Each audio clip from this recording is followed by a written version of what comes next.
जय सिया राम। श्रीमद् वाल्मीकि रामायण 15वां सर्ग।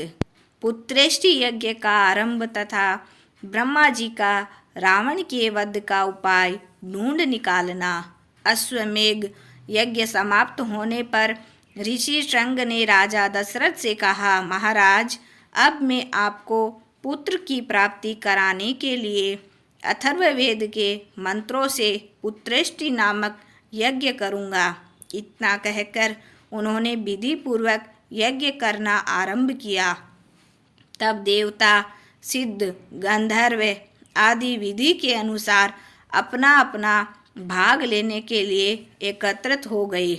वहाँ एकत्रित होकर उन लोगों ने ब्रह्मा जी से कहा, भगवान, रावण नामक राक्षस आपके ही वध से हमें बड़ा कष्ट दे रहा है। वह दुष्ट जिसको भी ऊंची स्थिति में देखता है उन्हीं के साथ द्वेष रखने लगता है।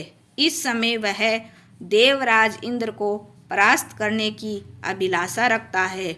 वह ऋषि, यक्ष, गंधर्व, सूर्य, वायु सबको पीड़ित किए रहता है। उस राक्षस ने हमें महान भय प्राप्त हो रहा है। उसके वध का कोई उपाय अवश्य होना चाहिए। देवताओं के ऐसा कहने पर ब्रह्मा जी कुछ सोचकर बोले।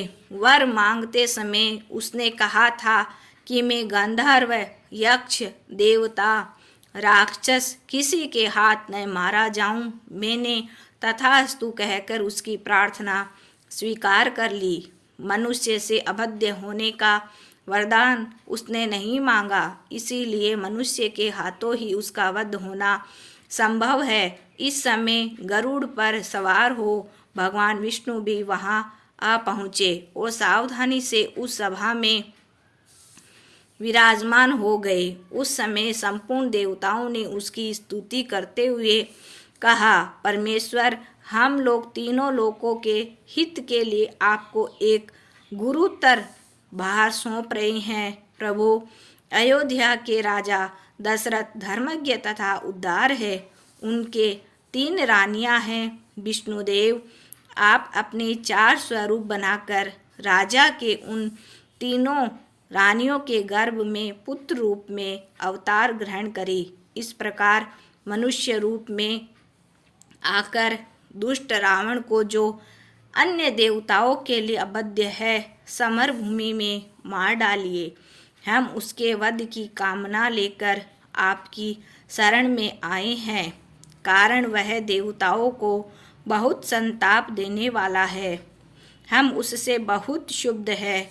उन लोगों के इस प्रकार विनती करने पर भगवान ने वहाँ एकत्रित हुए सभी देवताओं से कहा, देवगण, तुम भय को त्याग दो। मैं तुम लोगों के हित के लिए रावण को पुत्र, पौत्र, आमत्य, मंत्री और बंधु बांधव सहित युद्ध में मार डालूंगा।